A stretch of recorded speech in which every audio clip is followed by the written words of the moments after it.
یزید کو حکمران بنایا گیا اور اس کی خلافت کی بیعت کی۔ اب کیا ہوا؟ جب یزید کی بیعت کے لیے سارے شہروں کے گورنروں کو مراسلہ آیا تو مدینے کے گورنر کو بھی آیا۔ اس نے شہر کے جو سربراہ بردہ لوگ ان کو یزید کی خلافت کے لیے بلایا۔ ان میں حضرت حسین بھی تھی، حضرت صدیق اکبر کے بیٹے حضرت عبد الرحمن بھی تھے، اور حضرت عمر کے بیٹے حضرت عبداللہ ابن عمر بھی تھے، اور بعض روایات کے مطابق ان میں حضرت زبیر کے بیٹے حضرت عبداللہ ابن زبیر بھی تھے، لیکن صحیح روایت یہ ہے کہ وہ پہلے ہی مدینے سے رخصت ہو چکے۔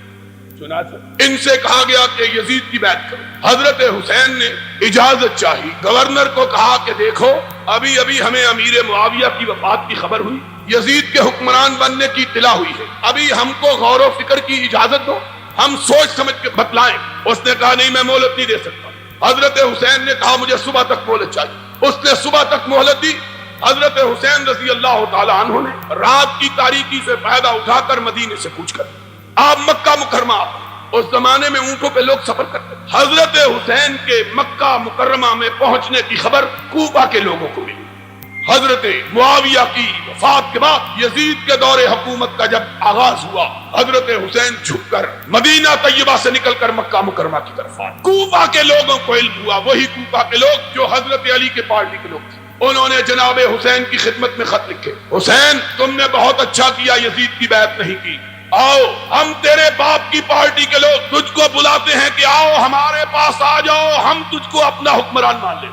خط پہ خط آنے لگے، ہر روز خط۔ ایک دن اتنے خط آئے کہ شیعہ مورخ مفید نے لکھا ہے کہ حضرت حسین کی بوری بھر کے اتنے خط آئے ہر روز کہ آ جائیے ہمارے پاس آ جائیے، ہم آپ کو اپنا حکمران ماننے کے لیے تیار۔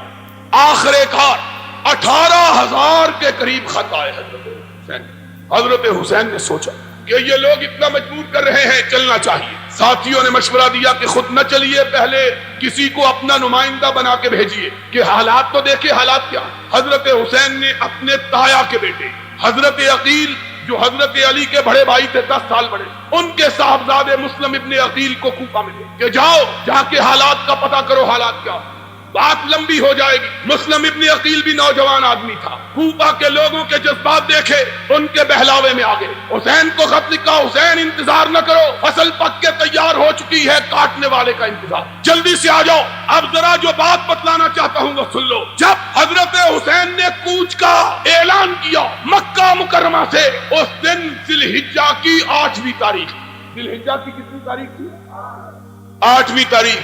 اور کوئی حاجی یہاں موجود ہوگا، اس کو پتا ہے 8ویں ذی الحجہ کو کیا ہوتا ہے؟ 8ویں ذی الحجہ کو یہ ہوتا ہے کہ مکے میں جو حاجی گئے ہوتے ہیں وہ حج کا احرام باندھتے ہیں اور مینا کی طرف احرام باندھ کے نکلتے ہیں۔ حج کے دن کا پہلا دن کون سا ہوتا ہے؟ 8 ذی الحجہ۔ 8 ذی الحجہ کو جب لوگ احرام باندھ کے مینا کی طرف جا رہے تھے، حضرت حسین نے اپنے قافلے کو لیا اور کوفہ کی طرف روکی۔ لوگوں نے پوچھا حسین لوگ حج کے لیے جا رہے ہیں، تم کہاں جا رہے ہو؟ فرمایا مجھ کو میرے باپ کے شیعہ نے بلایا ہے، میں کوفہ میں جا رہا ہوں۔ حضرت عبداللہ ابن عباس جو حضرت حسین کے چچا تھے، حضرت علی کے چچا کے بیٹے، ان کو پتا چلا حضرت عبداللہ ابن عباس ان کو 3 مقام حاصل ہیں۔ ایک یہ کہ حسین کے چچا، دوسرا یہ کہ یہ وہ شخصیت گرامی ہے جن کا نام لے کے نبی نے ان کے لیے دعا کی ہے، اللہم علمہ القرآن وفقہہ فی الدین، اللہ عبداللہ ابن عباس کو دین کی سمجھ عطا فرما۔ تیسرا یہ حضرت علی کی فوجوں کے کمانڈر ان چیف رہے، 3 حیثیتیں۔ عبداللہ ابن عباس کو پتا چلا، بھاگے ہوئے آئے، حسین کی اونٹنی کی مہار تھام لی۔ فرمایا حسین کہاں جا رہے ہو؟ کہا کوفے کے شیعوں نے بلایا ہے۔ فرمایا جن شیعوں نے تیرے باپ سے وفا نہیں کی، تجھ سے وفا کیسے کریں گے؟ نہ جاؤ حسین، جانا ہے تو کسی اور جگہ جاؤ۔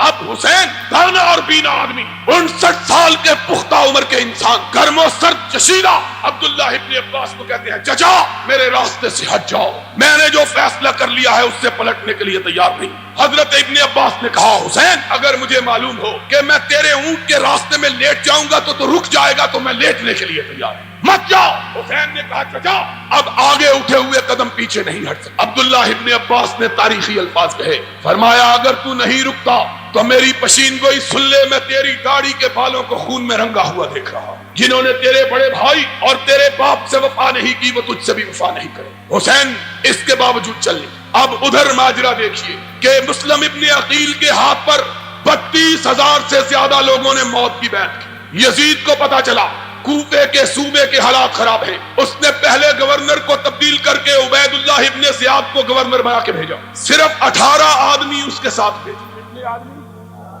عبداللہ ابن عبید اللہ ابن زیاد این اس زمانے میں جبکہ کوفہ کی ہر گلی، ہر بازار اور ہر گھر میں حسین کے نعرے لگ رہے تھے، ان دنوں میں صرف 18 سپاہیوں کے ساتھ عبید اللہ ابن زیاد نے کوفے میں قدم رکھا. اس زمانے میں عربوں کا دستور یہ تھا کہ پرانے پنجابیوں کی طرح سفر کرتے ہوئے اپنے چہرے پہ ٹھاٹھا باندھ کے رکھتے، جس طرح ہمارے دیہاتوں میں دیہاتی لوگ سفر کرتے ہوئے اپنی پگڑی کا پلو اپنے منہ پہ باندھ لیتے ہیں. اسی طرح عربوں کا دستور تھا کہ چہرے پہ گرد و غبار نہ پڑے. عبید اللہ ابن زیاد اپنے چہرے پہ ٹھاٹھا باندھے کوفے کے بازاروں میں داخل ہوا. لوگوں کو حسین کا انتظار تھا. انہوں نے سمجھا حسین آ گیا ہے. سارا کوفہ نکل کے باہر آ گیا. جہاں سے گزرتے لوگ کہتے السلام علیکم یا ابن رسول اللہ، رسول کے بیٹے تجھ کو سلام دو. انہوں نے سمجھا حسین آیا.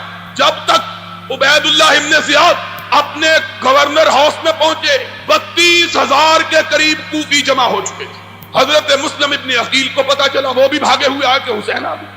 ان کو تو پتا نہیں کون آیا. گورنر ہاؤس کے پاس جا کر مسلم ابن عقیل پاس، ان کے ساتھی پاس عبید اللہ ابن زیاد نے اپنے چہرے سے اپنے کپڑے کا پلو ہٹایا. لوگوں نے دیکھا کہ حسین کی جگہ عبید اللہ ابن زیاد آ گیا ہے. اب عبید اللہ ابن زیاد نے گھور کے دیکھا 32,000 شیعہ، صرف 18 سپاہی تھا، اور پلٹ کے کہنے لگا کہ جان عزیز ہو ابھی پلٹ جائے، وگرنہ کبریائی کی قسم میں تمہاری بیویوں کو بیوہ اور تمہارے بچوں کو یتیم کر دوں گا، پلٹ جاؤ. اب ذرا سوچنے کی بات ہے، 18 سپاہی، اور وہ زمانہ نہیں تھا کہ پولیس والوں کے پاس جیپیں، بندوقیں اور سٹین گنیں اور آنسو گیس کے آلات اور لوگ بیچارے نہتے، بلکہ وہ زمانہ وہ تھا کہ پولیس والوں کے پاس بھی تلواریں اور عام لوگوں کے پاس بھی، دونوں کے پاس تلواریں. لیکن کوفے والوں کا حال پنجاب کی اس بستی کا سا تھا جس بستی میں ایک چور ایک ڈانگ لے کے آ گیا، پوری بستی والوں کو آگے لگا لیا. آگے آگے بستی والے پورے بھاگ رہے، پیچھے اکیلا چور بھاگ رہا. صبح کو لوگوں نے پوچھا اور تمہاری مت ماری گئی ہے، تمہیں کیا ہو گیا؟ کہنے لگے کیا کریں، ہم سارا گاؤں اکیلے اور چور اور لاٹھی 2 جنے تھے. یہ کوفے کے لوگوں کا حال. 18 سپاہی، 32,000 جوان. 18 کو دیکھ کے لوگوں نے کھسکنا شروع کیا. حضرت مسلم ابن عقیل نے پیچھے مڑ کے دیکھا کہ 32,000 میں صرف 3200 باقی رہ گئے. کہا پکڑ لو اس گورنر کو، اس کی بوٹیاں اڑا دو، پکڑ لو. عبید اللہ ابن زیاد نے کہا کسی کی ماں نے بچہ جنا ہو تو آگے بڑھ کے تو دکھائے. یہ کہنے کی دیر تھی کہ عبید اللہ ابن زیاد نے یہ لفظ نکالے. مسلم ابن عقیل نے دیکھا کہ صرف 32 آدمی ساتھ رہ گئے. اب ذرا اور آگے بڑھے. جاؤ الارشاد شیخ مفید کی، اعلام الورا تبرسی کی، الفصول المہمہ ابن سباق کی، کشف الغمہ اربلی کی، تمہاری کتابیں اٹھاؤ. کوئی مقابلہ، کوئی لڑائی نہیں ہوئی. تھوڑی دیر گزری، مسلم ابن عقیل نے دیکھا کہ تنہا تنہا کوفہ کے بازاروں میں کھڑا ہے، کوئی ساتھ باقی نہیں بچا. پردے، اجنبی، تنہا، غریب الوطن، کوفے کے راستوں کو بھی نہیں جانا، پتہ ہی نہیں راستہ کیا. اب بھاگا. اس کی تو بالکل یہی مثال ہے کہ میرے جیسا آدمی شاد باغ میں آئے، تم سارے بھاگ جاؤ تو میں کہاں جاؤں گا؟ مجھے تو راستہ بھی نہیں آتا شاد باغ، کہاں جاؤں؟ مسلم ابن عقیل کے جائے تو جائے کہاں؟ ادھر بھاگے ادھر بھاگے، آخر ایک گلی میں گھسے. دروازے پہ دستک دی. اس شیعہ نے جس نے موت کی بیعت کی ہوئی تھی، حسین کے بھیا کے چہرے کو دیکھا، اپنے کیواڑ بند کر. دوسرے دروازے پہ دستک دی. اس نے دیکھا، پھر کیواڑ بند کر لیے. تیسرے چوتھے بھاگتے رہے، پیچھے سپاہی بھاگ رہے ہیں. تعاقب ہو رہا ہے.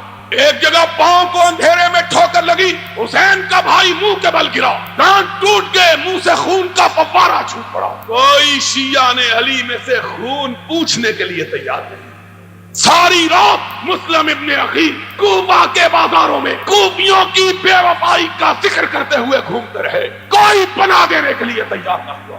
پیاس سے نڈھال ایک مکان کے دروازے پہ جا کے گر پڑے. چیخ کی آواز گھر والوں تک پہنچی. ایک بڑھیا اندر سے باہر آئی. دیکھا کہ مسلم ابن عقیل جس کے ہاتھ میں کل ہزاروں نوجوان موت کی بیعت حسین کے لیے کر رہے تھے، اس بڑھیا نے مسلم ابن عقیل کو اندر جگہ دی. بیٹے نے کھٹ پٹ کی آواز سنی، پوچھا اماں کون ہے؟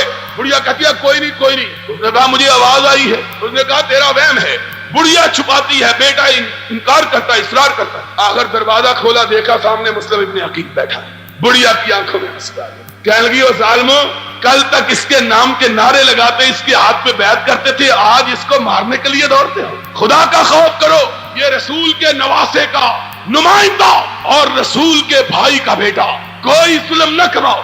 اس نے جلدی سے آگے بڑھ کے ہاتھ کو بوسہ دیا. اس نے کہا میں تو جانوروں کے پیر چومنے والا ہوں، یہ تو انسان ہے. میں تو بڑا فرما بردار خادم، خدمت گزار، ہاتھ چومے پاؤں چومے.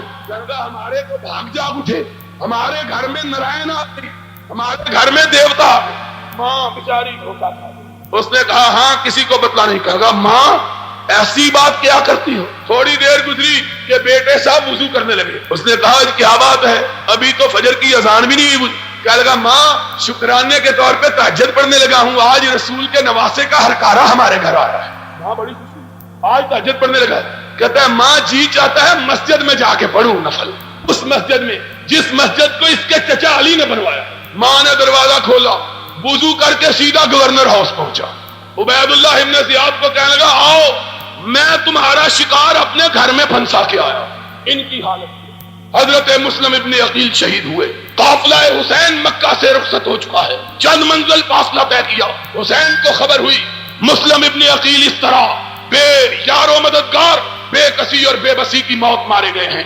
پلٹنے کا ارادہ کیا. جاؤ کوئی ماں کا لال دکھاؤ تو صحیح جو اس کا انکار کرے. حسین نے پلٹنے کا ارادہ کیا. مسلم ابن عقیل کے بھائی بیٹھ گئے. کہنے لگے حسین ہمارا بھائی مرا ہے، ہم پلٹنے کے لیے تیار نہیں. حسین نے دیکھا یہ پلٹنے پر آمادہ نہیں. فرمایا اگر تم پلٹنے پر تیار نہیں تو میں بھی نہیں پلٹتا. چلا قافلہ کوفے میں. اب جتنی تلواریں ہیں وہ عبید اللہ ابن زیاد کے ساتھ ہیں. لوگ وہی لوگ جو کل تک حسین حسین کا نعرہ بلند کر رہے تھے، آج یزید یزید کے نعرے بلند کر رہے ہیں. اور ابھی کئی منزل دور کربلا میں نہیں پہنچے. 10 تاریخ کی صبح 10 بجے کہ ادھر سے عبید اللہ ابن زیاد اپنا لشکر لے کے آ پہنچا. حسین نے نظر اٹھائی، دیکھا لشکر میں کوئی بھی شامی نہیں، سارے کوفے کے لوگ. کہا کیوں آئے ہو؟ کہا حسین تجھ سے لڑنے کے لیے آئے ہیں. حسین نے بوری بھری ہوئی خطوں کی اٹھائی، ایک ایک کا نام لیا. تم میں تمہارا فلاں سردار موجود ہے؟ اس نے کہا موجود ہے. فرمایا یہ تم ہی نے خط لکھ کے مجھ کو بلایا تھا؟ کہا بلایا تھا، غلطی ہو گئی تھی. کہا اگر غلطی ہو گئی تھی تو اب کم از کم گھر میں بیٹھے رہتے، میرے خلاف لڑنے کے لیے تو نہ آتے. ایک ایک کا نام لیا. پھر بات بڑی. کہا اپنے سردار کو بلاؤ. اس طرف سے کمانڈر آگے بڑھا. کیا بات ہے؟ کہا میری 3 شرطیں ہیں. مجھ کو واپس پلٹ جانے دو.